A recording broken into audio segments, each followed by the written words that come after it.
So hello friends, today I'm gonna tell you about a very interesting case which is Sharad Birdi Chand Sarda versus State of Maharashtra. It is probably the most important case in evidence law as well as criminal law. As of now, this is the law of the land, and recently Supreme Court decided many cases relying on the principles laid down in this case. So this case was decided in 1984 by a three-judge bench of Supreme Court, which consisted of Justice Fazal Ali, Justice Vardharajan, and Justice Sabyasachi Mukherjee. Now, just for the sake of creating your interest, think of a situation where you are newly wedded and one sudden morning you wake up and find your spouse dead beside you, and relying on some circumstantial evidences, trial court convicts you for the offense. So is the case of Sharad Birdi Chand. So the accused in this case, who is Sharad, was married to Manju. At the beginning the things were well and good, but later when Sharad introduced Manju to a woman named Ujwala, with whom he was having an affair, then things turned ugly. Manju also felt like an unpaid servant and was depressed by the fact that she was married to such a man. She went to her home 2-3 times within 4 months of her marriage. As she was depressed and felt alone, she started to write letters to her sister Anju and her friend. Now, after all these unfortunate events, Manju was found dead on 12th of June 1982 on her bed.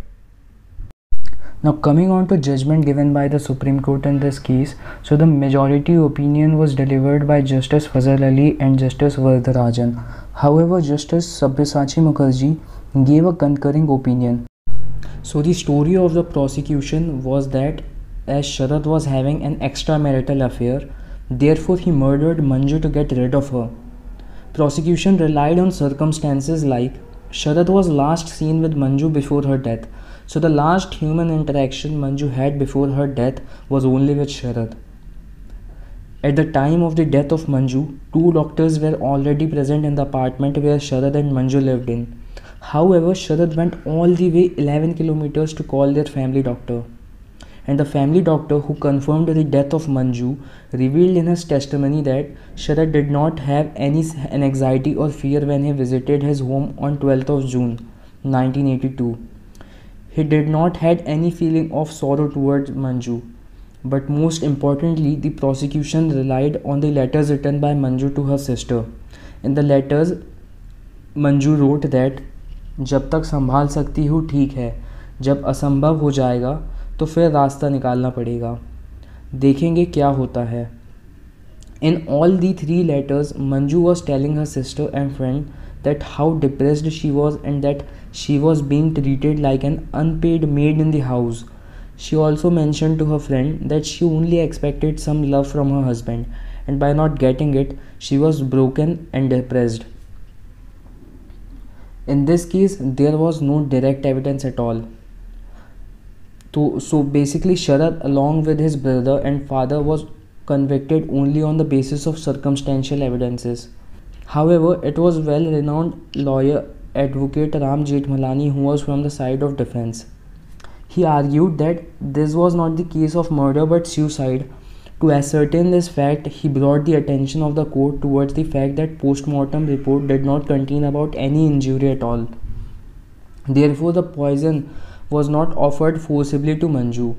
Then the only probability which remains is that Manju took the poison by herself voluntarily. So the main issue which came before the court was whether the letters written by Manju could be considered as dying declaration under section 32 of the Indian Evidence Act 1932.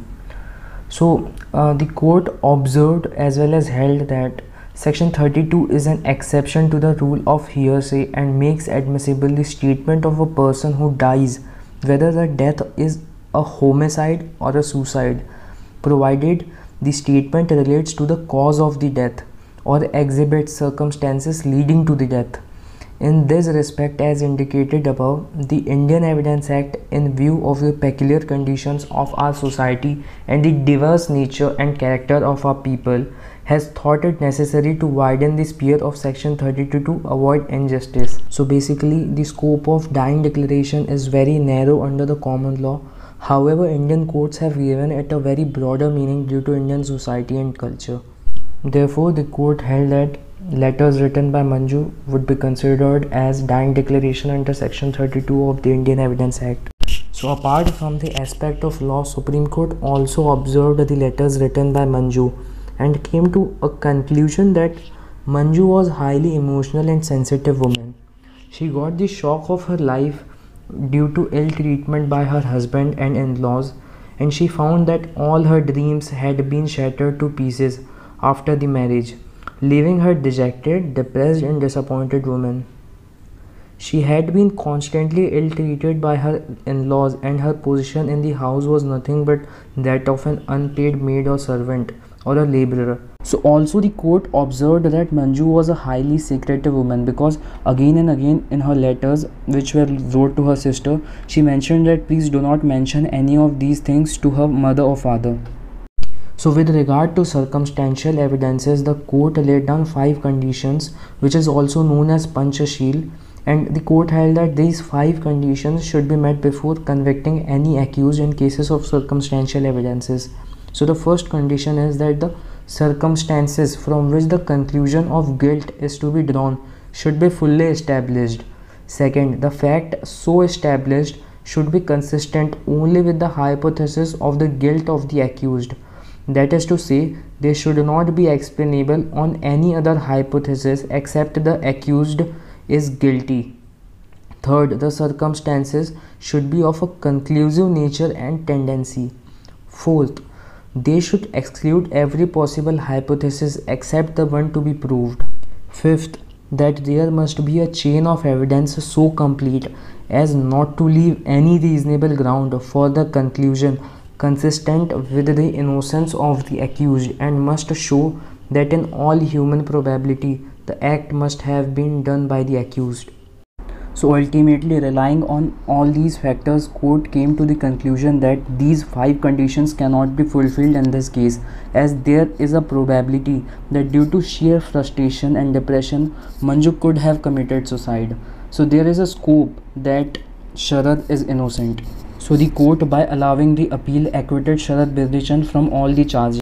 Now coming on to the judgment given by Sabyasachi Mukherjee, as I already mentioned you, it was a concurring opinion. It means the order passed by Sabyasachi Mukherjee was the same. He also allowed the appeal and acquitted Sharad from all his charges.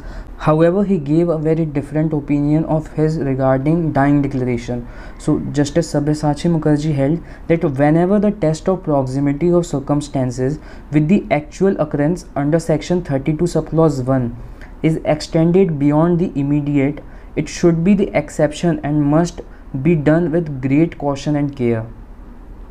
As a general proposition, it cannot be laid down for all purposes that, for instance, where a death takes place within a short time of marriage and the distance of the time is not spread over 3 or 4 months, the statement would be admissible under section 32. This is always not so and cannot be so. In very exceptional circumstances, like the circumstances in the present case, such statements may be admissible, and that too not for proving the positive fact but as an indication of a negative fact, namely raising some doubt about the guilt of the accused, as in this case. So thank you so much for watching this video till the end, and please, if you like this video, give a thumbs up.